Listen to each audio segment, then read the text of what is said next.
good morning and welcome to Moncase on Mondays. These are our customer recovery experience conversations, and today I've been joined by Phill Wright, and Phill works for the Chartered Institute for the Management of Sport and Physical Activity.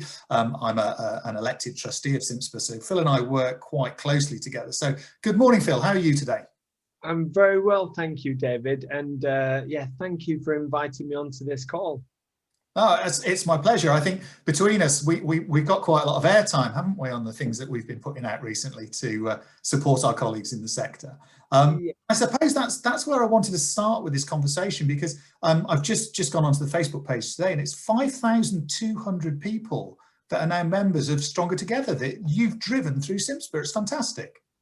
Yeah, no, it has been really, really good. That is a Facebook group we started off the back of lockdown. So it's, in the space of, I think it was April, actually, we started the group.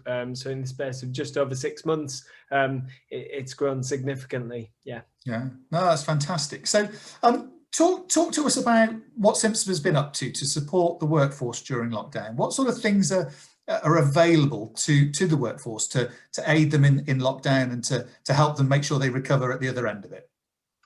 Well, there's a number of different bits and pieces. I'm slightly nervous that I'm going to miss one or two, and you'll probably pick up on those. But as you mentioned, the Facebook group Stronger Together, that was very much built on a campaign, Stronger Together, which initially was a set of resources and offers and bits of guidance and support that we, as the Chartered Institute, wanted to make available for individuals and for organisations. So there was this big campaign piece referred to as Stronger Together. We invited organisations to come forward and perhaps pledge or offer something that they felt could be of value or support, and then we could use this campaign to drive it out. So the Facebook group became a vehicle for that campaign, but I think it's also taken on a bit of its life of a life of its own, and perhaps superseded our initial expectation. But that Stronger Together campaign is absolutely still there. That's something that kind of lives and breathes on the main CIMSPA website. So I think that is absolutely one thing that has been done, and that's been steered by our ongoing insight and surveys, and I suppose just listening to the workforce and their challenges, because, and I'm sure you'll recognize this as well, over the seven or 8 months now, however long, sort of months just seem to be drifting by, but since March, there's been almost different phases or stages of this moment in time. There was that very initial shock and impact where we were just shut down as a sector, and so for us, we wanted to really understand how that impact disrupted people in the immediate sort of term, and then we saw almost kind of started to adapt to that period of long lockdown. And now and then we had a period of recovery, and now it's the second lockdown. So there's just been sort of changes and shifts. So we've constantly tried to listen and understand what the challenges were, and then mold the support and the resource and help and assistance that we're trying to sort of feed out. So that's been a huge, I suppose, campaign that we've had, but certainly not the only thing. One of the other campaigns was called Reactivate. So as we started to approach the reopening, we wanted to make sure that we as a sector reopened and brought back that customer confidence, and also confidence in ourselves, in actually, as a workforce, going back to making sure that we were doing the right things. We were cleaning, we were sanitizing, we were creating an environment that was safe, and we were operating in line with the guidance that was set. So that was a huge piece of work. I personally wasn't really involved in the development of Reactivate, but it was done very much in partnership with a number of organizations, including Future Active Lives, which I feel is the charity arm of of Future Fit.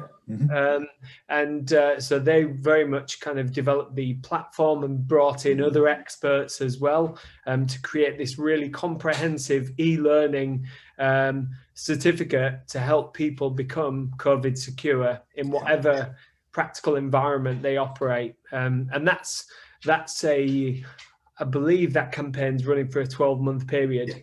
So I think it started sometime back in July. It was certainly summertime when it kicked off, and that's going to be continually available up until the summer of next year for free.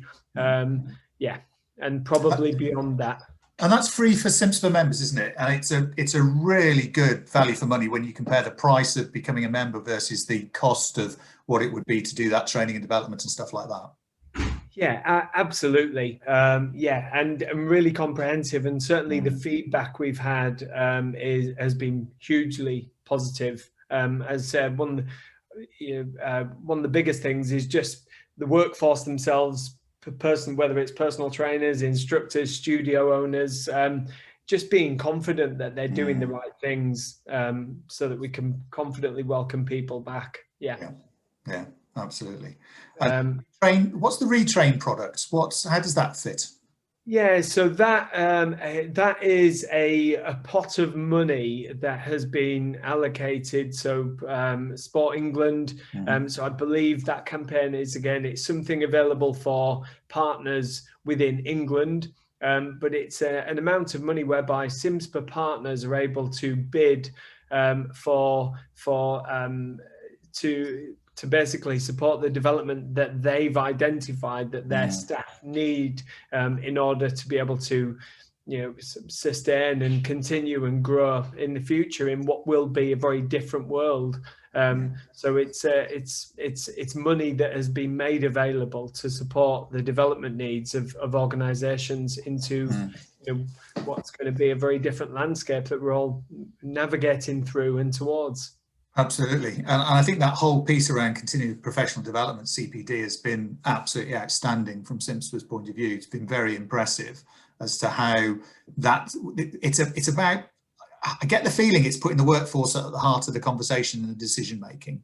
And that's been really positive. And I think that's what CIMSPA's done really, really well. But it's really interesting you mentioned in England, because, I read the posts that go out on Stronger Together, and it must be so tough on you guys at the minute, having all of the different regulations and the different timetables. It's confusing enough for us. I live in Leicester, on the border of secondary lockdowns or whatever else. But Northern Ireland, for example, announced yesterday they've extended it yet again for another week. How do you keep up with all of that?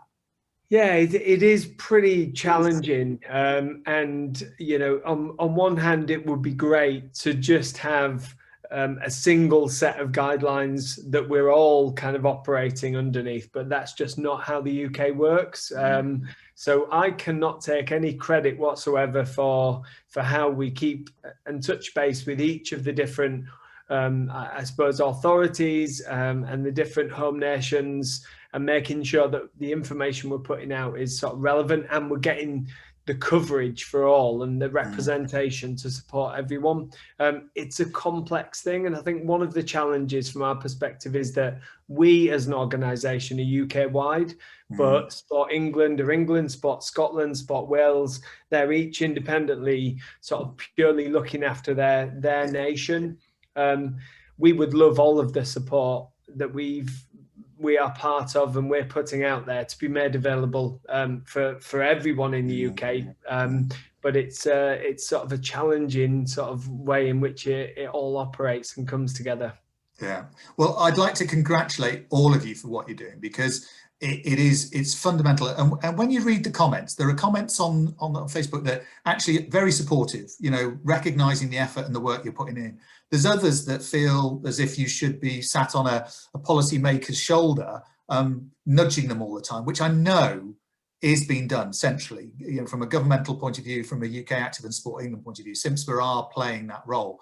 And I just love some of the comments on Facebook. I don't get involved in a lot of them, but I am reading them.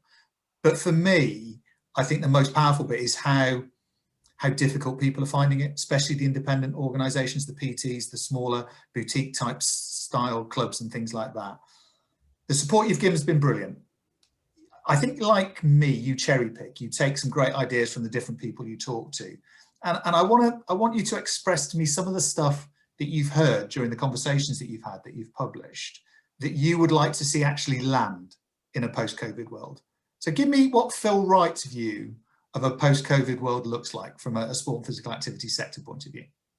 Yeah, so many different thoughts. As I said, I think there's still a lot of unknowns to some degree. Going back to your original point there in that question, you know, there have been a lot of frustrations, Ed, and actually that, in a strange way, it really pleases me. I'm glad people feel able to air their frustrations, because that's very much what we want that group to be, a safe place where people can be honest and open and not feel judged. And that's been really important to really give us that the quality of knowing what we're hearing is just very candid and just very real. Clearly, there have been some parts of our workforce that have been more severely affected than others. You know, there is a huge aspect of our workforce self-employed, as you say, sort of small facility owners, independent personal trainers who are freelance. Perhaps they've not been eligible for the SEISS support that's been put out there. The furlough just didn't work. They've kind of fallen through the cracks, and for many, because of the churn of our workforce as well, we probably have a greater, at any one given time, a greater number of practitioners, particularly in the workforce, who are in almost the first 2-year period of making it a go. And we do see a bit of a drop-off rate. And in that period is obviously people who've perhaps not got the financial records to be able to qualify for the financial support. So I would like to see better representation, given that we rely hugely as a workforce on such a large proportion of freelancers. That's something that I definitely want to come out of this. You know, we know that 55% of all practitioner roles in our workforce are freelance. They are self-employed. A lot of the support has been channeled through organizations, but it would be, I think, vital for us as a sector for us to really understand that and make sure that the support is there for them. No, that's brilliant, and it's a very good point, very well made. And that's, I think we see a lot of that challenge coming through on the Facebook piece. So you've got a couple of minutes left. If people are watching this and haven't accessed the resources that are available to them, where can they find them? What's the location for this information? How can we signpost it? Yeah, so first of all, CIMSPA website, which is just cimspa.co.uk. If you go onto the homepage, all of the big campaigns, so Stronger Together, Retrain, Reactivate, all the information is there. And you'll see it on the sort of the main banner on the homepage. Okay. And as you've mentioned, Facebook group. So if you were to just search CIMSPA Stronger Together, you will probably find the Facebook group and just request to join, because we're constant. There's a lot of new guidance and new support, and that is a great place to, I suppose, get it, you know, almost immediately. And a big part of the support in the group is the people in the group. You know, if you've got a question or an issue or a challenge, just throw it out there and you will get a very positive and supportive response. Yeah, it's been really interesting how quickly it's become almost self-managed, but the interaction, you know, you go on some of the posts and there's 50 or 60 different comments on there, which is fantastic. And that as you said, that has literally started in April and has created that environment. You know, a lot of us in business would kill for that type of interaction in the time frame you've managed to achieve it. So yeah, it has been a really nice thing to be a part of, and to see that the spirit in which we tried to create the group, because there's many groups in, you know, with our sector's workforce in, and some are a little bit more toxic. So you don't tend to get the kind of open discussions going on. But, you know, right now at this point in time, and these things can change, but, you know, we do tend to, we've retained that spirit. which has been good. Yeah, that's fantastic. And of course, we'll post this on there as well, so people will be able to pick it up from there too. So that's fantastic. Yeah. Phill, thank you so much for your time. Go take your dog for a walk, and I will see you soon. Take care. I will do. Take care. Cheers, David.